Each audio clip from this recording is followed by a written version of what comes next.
Bonjour et merci de nous rejoindre pour une autre analyse vidéo. Aujourd'hui, nous allons analyser le match international amical entre l'Algérie et le Nigeria. La victoire algérienne était bien méritée et le gang Belmadi a joué un excellent match contre une équipe très forte et difficile à battre. À part quelques erreurs défensives et une attaque non coordonnée, dans l'ensemble, ils ont tous deux fourni plus de 100% d'efforts. Et évidemment le plus grand gagnant était le milieu de terrain, car il était aux commandes et a dominé le match. Tout de suite, on se rend compte que coach Belmadi est entré dans le match avec un esprit d'attaque. Au début, la défense nigériane surveillait Mahrez et nous donnait l'impression que cette défense était agressive et voulait ralentir les joueurs vedettes. Mais la tactique utilisée par l'Algérie était d'explorer autant d'espace libre que possible.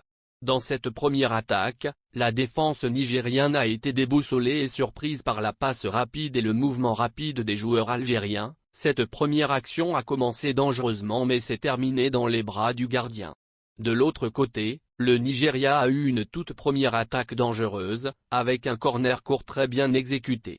La défense algérienne était très désorganisée et pas prête, avec des joueurs hors position, et beaucoup d'écart. L'avant-centre était en position d'arrière central, et ce fut un désastre. Il a eu deux contacts avec le ballon, le premier était un faible dégagement droit sur l'attaquant au-dessus de la surface de réparation, et après que le ballon a touché son épaule la deuxième fois, et a trompé le gardien de but, rebondissant dans un espace libre. Cela a abouti au premier but du Nigeria. Le défenseur, bien qu'il était proche du ballon, il a attendu le ballon au lieu d'aller vers lui et de faire un dégagement à l'extérieur. Et il a été battu par l'attaquant derrière lui, qui a envoyé le ballon au filet, et a marqué le premier but nigérian. Au ralenti, tous les tirs du Nigeria n'étaient ni dangereux ni puissants, et la défense pouvait facilement dégager le ballon, mais l'hésitation coûteuse du défenseur et la mauvaise communication avec son gardien de but et l'autre défenseur à ses côtés faisaient la différence.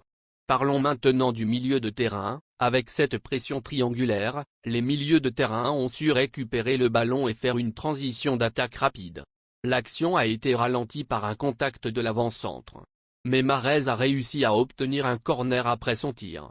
Passons maintenant à l'une des meilleures actions, qui a commencé du côté défensif de l'Algérie, avec des passes nettes impliquant même le gardien de but.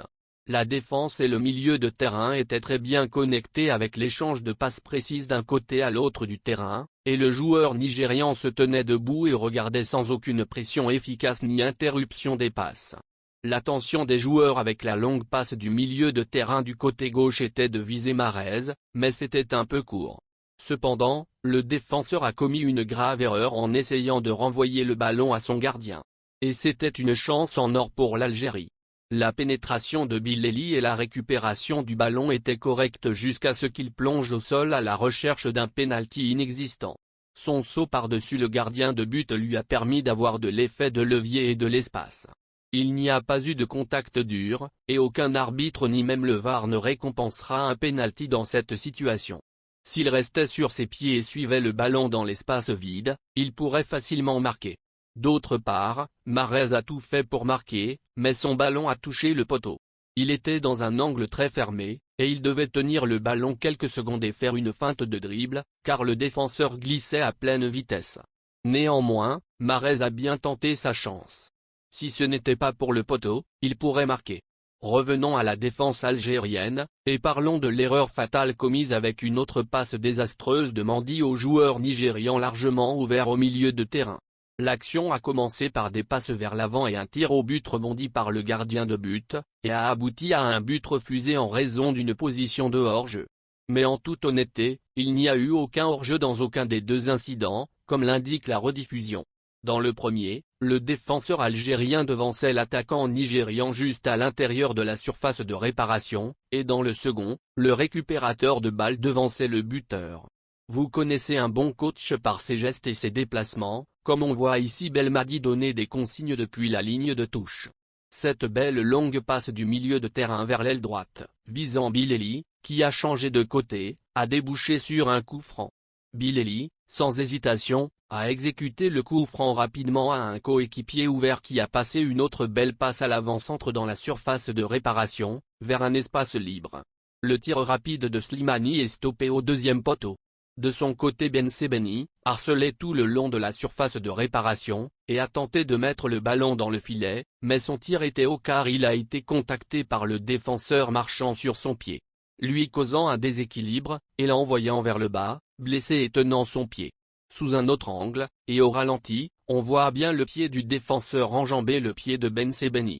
Il n'y avait aucun doute, l'appel de l'arbitre est un pénalty valide.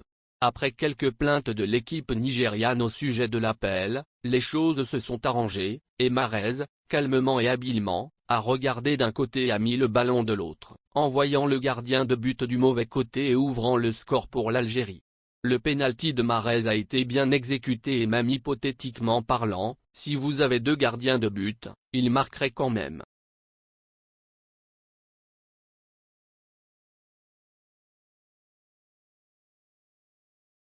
En seconde période, les choses semblaient encore plus brillantes pour l'Algérie. Ils attaquaient avec 4 attaquants et toujours 3 milieux de terrain. Comme cette action de l'aile droite de Bilelli, qu'il avait plus de chances de passer, au lieu de tirer très haut. Les actions d'attaque se sont intensifiées, avec plus d'attaquants algériens poussant vers l'avant, et plus de pression est exercée sur la défense nigériane par des joueurs qualifiés individuellement et collectivement.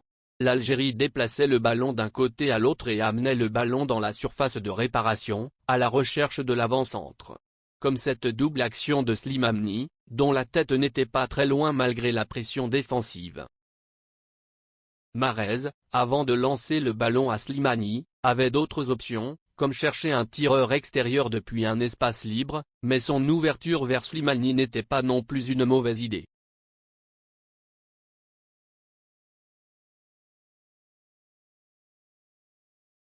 En deuxième mi-temps, la défense a joué sans erreur et les défenseurs ont été très rapides et sont restés à leur poste respectif. Comme nous le voyions dans cette action rapide nigériane. Les défenseurs ont été disciplinés et se sont rapprochés de l'attaquant et lui ont fait tirer un faible tir au but. De l'autre côté, et sur un long corner de Bilelli, le gardien nigérian a su mettre des gants sur le ballon, et l'expédier hors de la surface de réparation. Zerouki, après avoir intercepté le ballon, a calmement fait une brillante passe en retrait dans l'espace libre. Attal, sans hésitation, il a fait un demi-pas en avant et avec un tir puissant au but d'environ 35 mètres, il a mis le ballon dans le filet à gauche des gardiens et ne lui a laissé aucune chance de faire un arrêt. Comme mentionné dans l'analyse vidéo précédente, les Nigérians n'ont pas de bons gardiens et ils sont très vulnérables au tir extérieur. Mais l'Algérie n'a pas exploré cette faiblesse et pourrait avoir plus de buts comme Attal.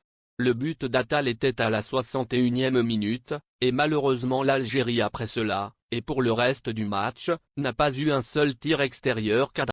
Quoi qu'il en soit, la victoire algérienne était bien méritée, ils ont connu une meilleure seconde mi-temps, et l'homme du match devrait être partagé par Benacer, Mahrez et Attal.